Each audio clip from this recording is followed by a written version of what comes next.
Hi, this is Bill Melhone, and in this video we'll be talking about how to add content to a page. Now, it doesn't matter if it's a brand new page you've never used before or if it's an older page that you're editing. This is exactly what you're going to be doing.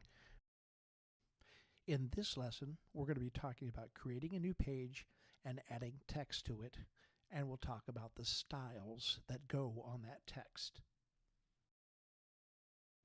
Now here we are at the jump off point on the landing page, but instead of clicking on one of my already existing websites, I'm just going to go up to the content menu and roll over it, come down to add content, and come over to basic page. When I click on that, you'll remember that it gives you a brand new page. Now, if you remember from one of my previous movies where I talked about how to start a brand new page, there's two things you must do right away. One is to add a required title, and that's going to be a short title because if you remember, it's going to be used up here in the URL, it's going to be used in here in the tab, and it could also be used in your menu system. So a very short title might be something like, well, short page. Down here at the bottom, we have to own it in the group's audience area. So I scroll down to where the website I want to put it in.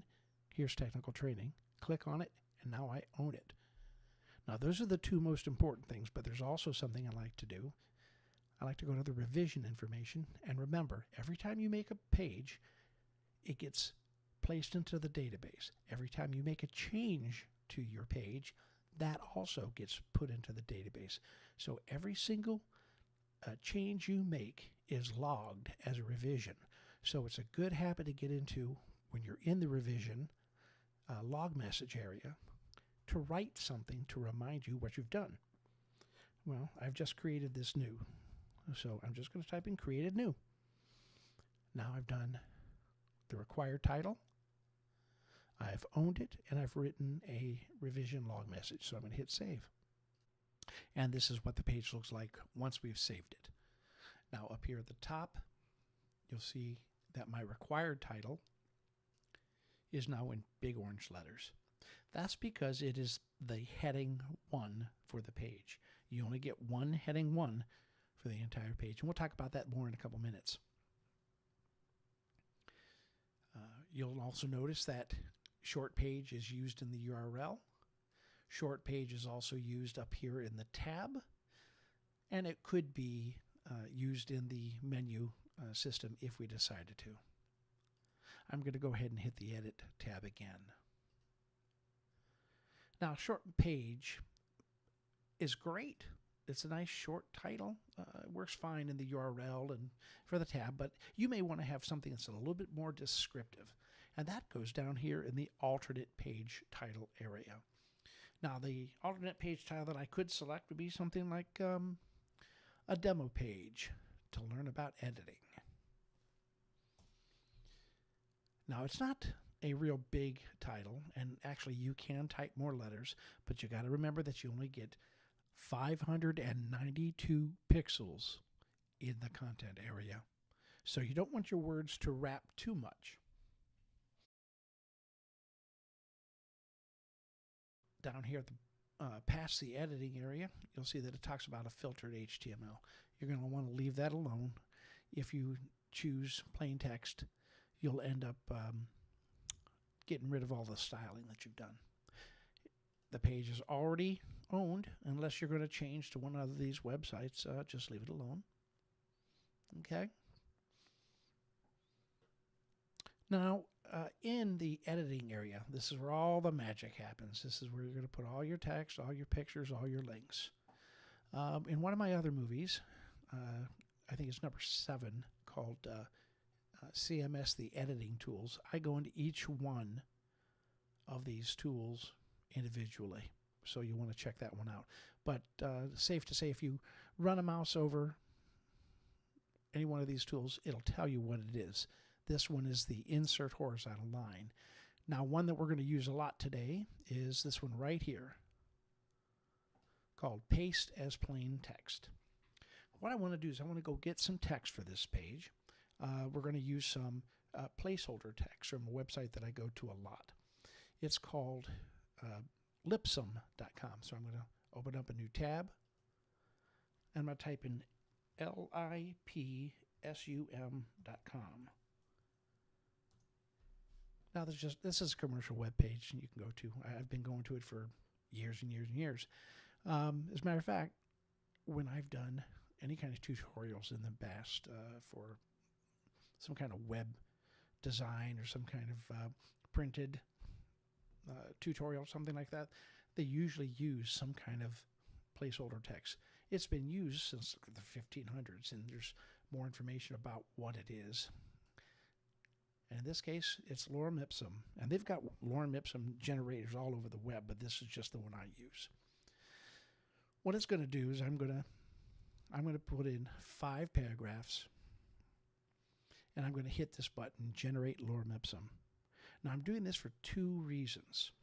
First, to show you how to copy and paste into the web page, but also to remind you that when you copy and paste text from anything, websites or Excel files or Word files, not only are you bringing the text over, the content, but you're also bringing styling over.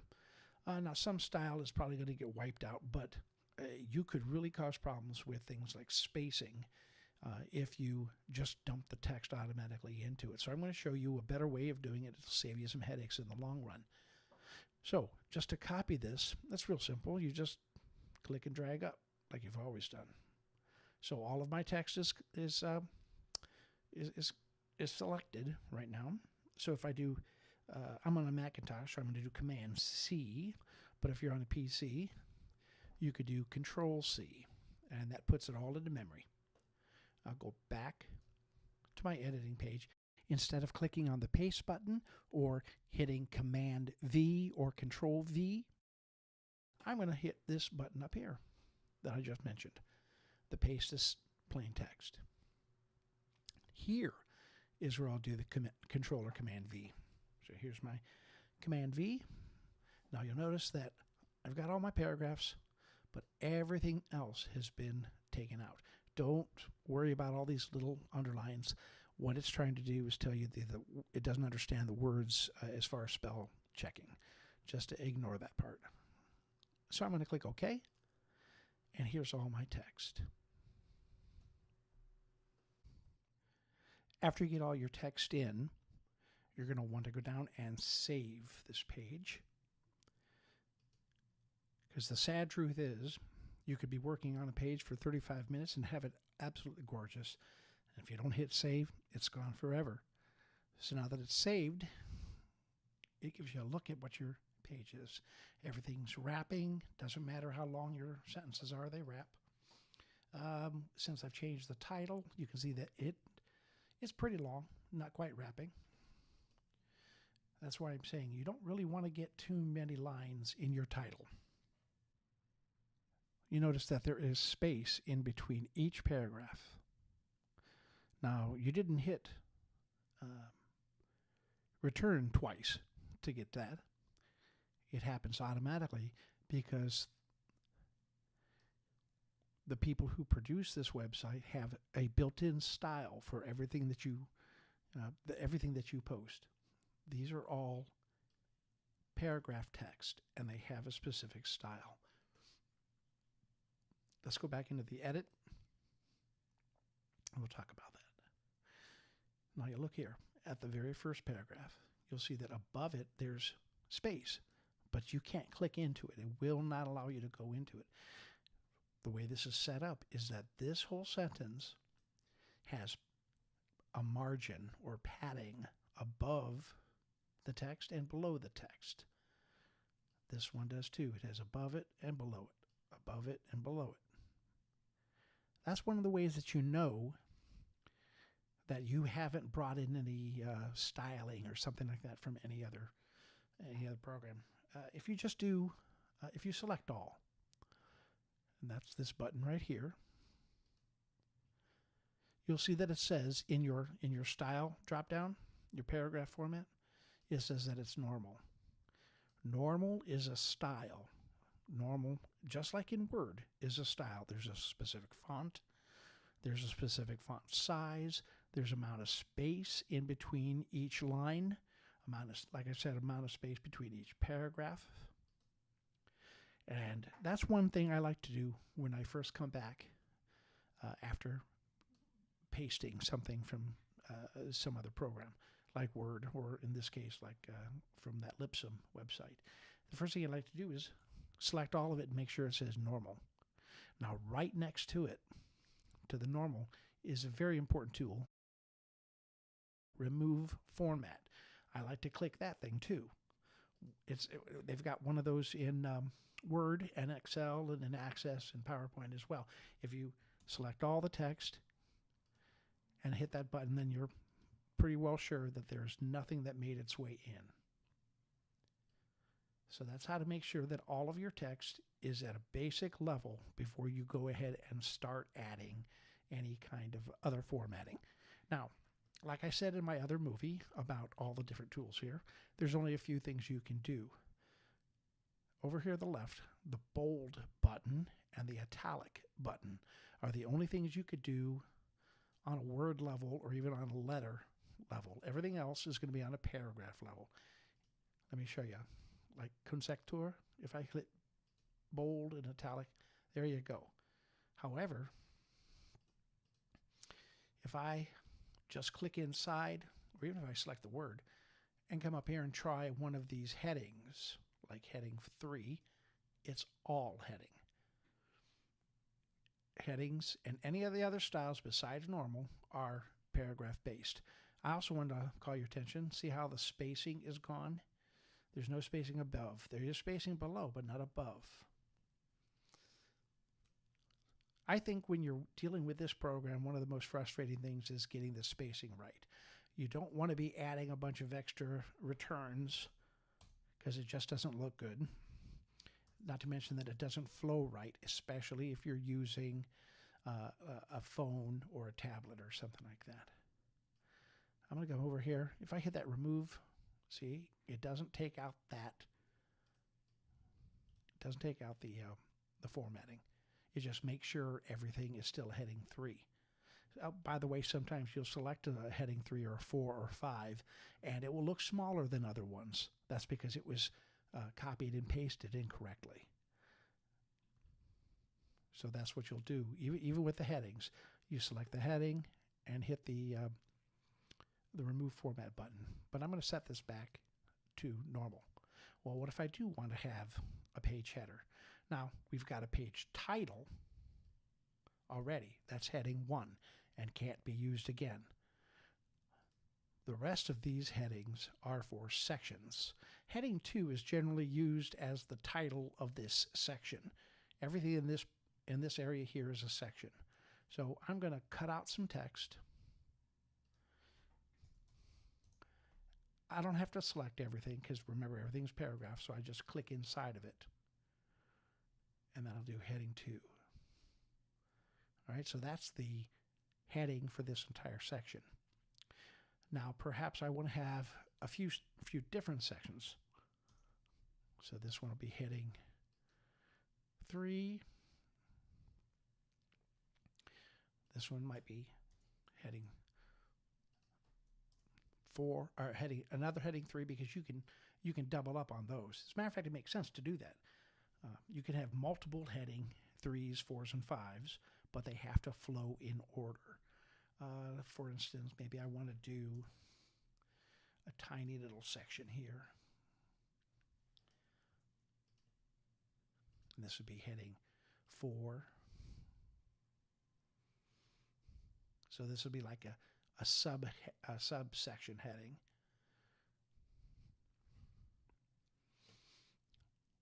Could do a little bit more here if I wanted to.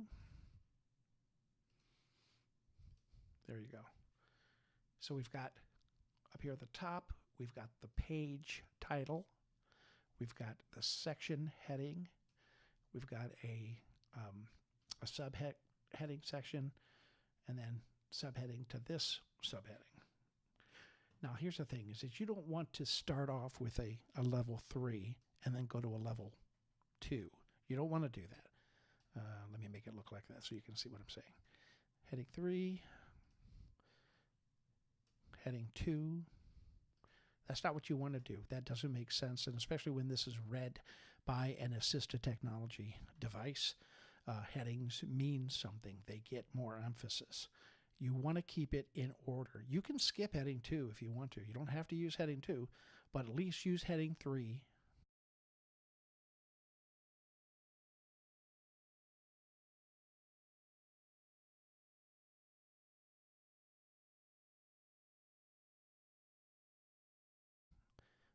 So we could do this. This would be heading 3. Now see how it came out looking wrong? Oh, I hit normal. Okay, wait a minute. Let's go back. Heading 3. There you go. And then this could be heading 4. And then let's say that this is heading 5. But you see what I'm saying here? Big heading 2, little heading 3. They're both green. Big heading 4, little heading 5. They're both orange. I'm not sure you want to do it. That doesn't look like too much different. So you're probably just better sticking to heading 2 at the top here. Heading 3. And these could all be 4s.